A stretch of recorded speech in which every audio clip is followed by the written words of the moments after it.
Welcome back, YouTube, to another edition of E46 Tips and Tricks. Today we're going to be discussing the Dice Mediabridge unit that provides your E46 with an almost stock-looking configuration that gives you an add-on of Bluetooth, telephone, and streaming, iPod integration, thumb drive accessibility, any other auxiliary input, and potentially Sirius satellite radio with an added option. So this is what your radio will look like when running the Dice Mediabridge. As you can see, song title, artist, and album are going to be scrolling across your screen. Now, right now, we are in one of the three playback modes, or one of the three option modes, I should say, and we can actually go through a couple different playback modes. I'll give you a quick run around. When you first turn on the unit, you've got the option to choose between three different types of input. Okay, the first type of input is USB. The next is going to be Bluetooth, and the next is going to be auxiliary. For right now, we're going to use the USB mode. In the USB mode, you've got song mode, which is number 1. You've got playlist mode, which is number 2. Push on number 3, it should come up and say, iPod on lock. Artist mode. Number 4 should be album. 5 and 6 are not used. I like using USB mode and song mode.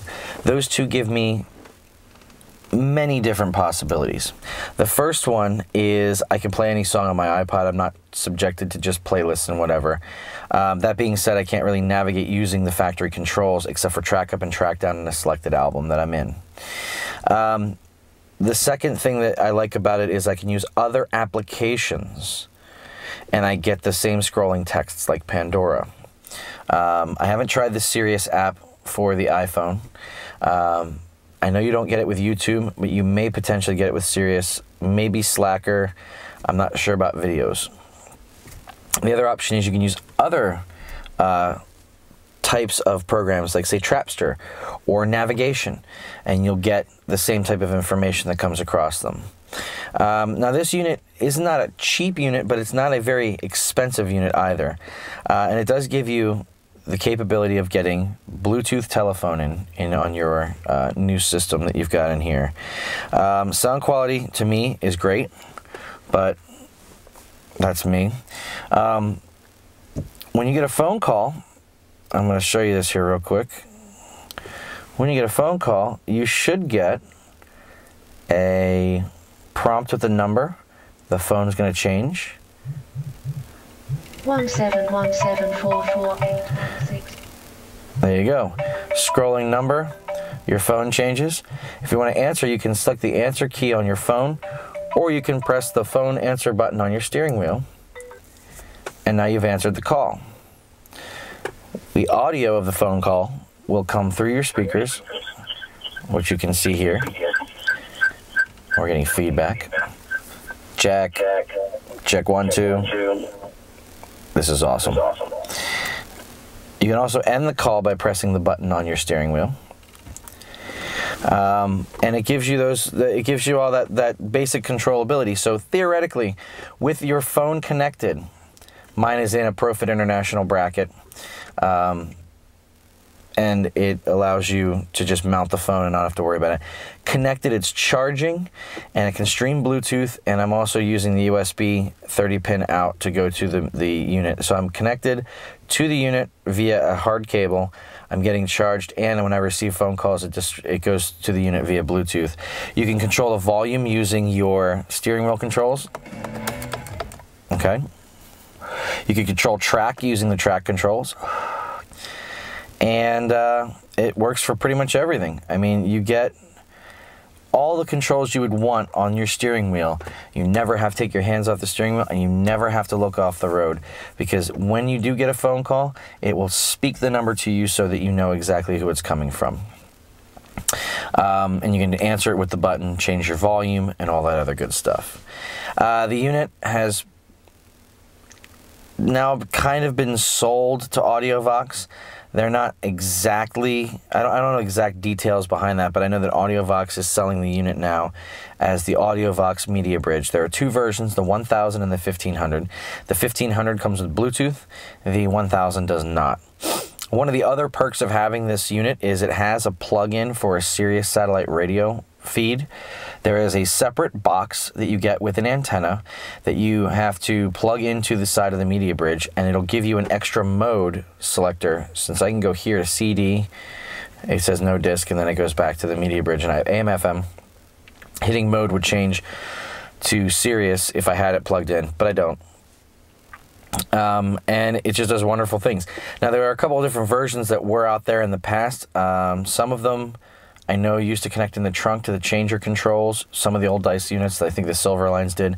The Mediabridges, they tend to be in the glove box or behind the radio. There's a short harness that goes between the factory harness and the radio, with a little breakout harness that goes directly to the Mediabridge. Theoretically speaking, you do not have to see the unit or have any wires showing if you use Bluetooth streaming from your telephone to the actual unit. If you do that, you never have to plug a cable in, and you never have to touch anything. It'll just work as long as it's set up on Bluetooth mode. Okay. As for sound quality, I find it to be pretty good. I would turn up my speakers, but it'll play somebody else's music, and that's a bad thing, because then I can't actually, monetize this video. And also, it's not really going to serve any purpose, because let's be honest, you guys are going to hear what my system sounds like through a microphone that's connected to a camera, and not actually what the system sounds like. I do have a subwoofer, an aftermarket subwoofer in the car, but other than that, it's a stock H&K setup. So if you have H&K, you know what it sounds like. It's just as good as putting a CD in, as far as I'm concerned. I haven't really been that nitpicky about it, but from what I can tell, that's what it is. I did want to show you this one thing. There are a couple options in here that I wanted to give you a heads up about. This changes the mode, and in here it shows volume when you press 3. When you first start the unit up, you go to 3, and it gives you a volume key. Now, this changes the volume up and down. Now, that's not how you control the volume of the unit. I mean, it is, but it's not how you control the regular volume. You use your regular volume knob for that. This is to change the volume bump that you get from the output of the phone using the line out of the phone, or say the line out using the auxiliary in, or whatever. It's the preamp section. If it's too loud, you will distort all the time. No matter what you listen to, it'll distort. For me, 16 was the best. Now, number 4, you can change the scrolling of your text to be on or off. In 5, you can change it from single to, say, it's not letting me do it now. It's just allowing me the single. You can change it to a couple different configurations if you have, say, a navigation. And then number 6 will show you Bluetooth. Let's see. What's it going to say this time? Firmware. Serial number. And then I think that's Bluetooth. That's probably the IP address of the Bluetooth or connectivity, whatever. And then you go back to USB mode. Now, once you let it sit in USB mode for a slight time, I think it's 30 to 60 seconds, these buttons will now do other things. It'll be song mode, playlist, artist, album, and then you would go through and change how the system works that way. You do not get any type of readout in your gauge cluster, which is unfortunate. I wish you did, but you don't. But it's a great little unit. I mean, for the money, It's a very, very wonderful unit. Everything seems to work. Customer service was great. My experience was specifically with Dice. I did not deal with Audiovox, but from what I understand, they're doing a very good job. The unit is upgradable. You have a firmware release that you can update the unit with. It's got a small USB port on the side, and it actually comes with the cable. You plug it into your computer, and you go to the Dice website, and you check to see if you have the latest firmware. If you don't, you download and upload the firmware onto the Dice unit, and now you have the latest software. To give you an example, before, this unit never displayed any type of ID3 tag, and now it does. So they're always revising things and adding small little features and giving a little bit more flexibility to the units. And they also have to match what the phones and other devices are capable of. So I'm sure the firmware also coincides with when Apple releases an update to their OS, they have to change a few things. And it may actually work with the newer phones with the Lightning connector, though I can't test it and I'm actually not sure. That being said, it's a wonderful, wonderful unit. I definitely recommend you check it out. This gives you so much flexibility to give your phone not only a charge while you're driving to keep that battery good, but also to use external applications such as Trapster or your navigation system or navigation apps. You can use Pandora, Sirius XM app on your iPhone. You can listen to YouTube videos as you drive, listen to Slacker Radio. Any of these different products are there, but anything that is audio based you can get from here to your factory radios and not have to worry about cables and wires and adapters and other things like that. It's very clean, very easy install. And if you don't mind that it doesn't charge and you like having Bluetooth on all the time, you could literally not have a wire showing and have Bluetooth streaming out of your pocket directly to your factory radio. So my recommendation, check out the unit.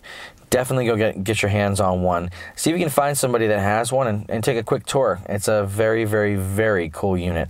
And I highly recommend it to anybody looking to add these types of capable features to an older E46 that uses the regular radio and not the navigation. If you do have navigation, be sure to check out the Intra-V setup. From what I understand, that is the best setup to use in a car with navigation. It gives you the most flexible options. That being said, I don't know the features of that one, and until I have that navigation unit and an Intra-V, I won't be able to tell you. So I hope that everybody enjoyed this video. If you like what you saw, please click that like button. Go ahead and leave a comment or a question down below. You feel free to scream at me. You know, if you just need a punching bag for a few minutes and want to yell and whatever, knock yourself out. If you do like what you see and you want to look forward to some more videos, please click the subscribe button. And like I said, comments are great and wonderful. I will reply to anything. I absolutely enjoy my YouTube audience. I love having you guys around, and I appreciate everything you guys have done for me. So please go ahead, like, subscribe, leave a comment, and I'll be sure to get back to you. Thanks again for watching YouTube, and until next time, have a great day.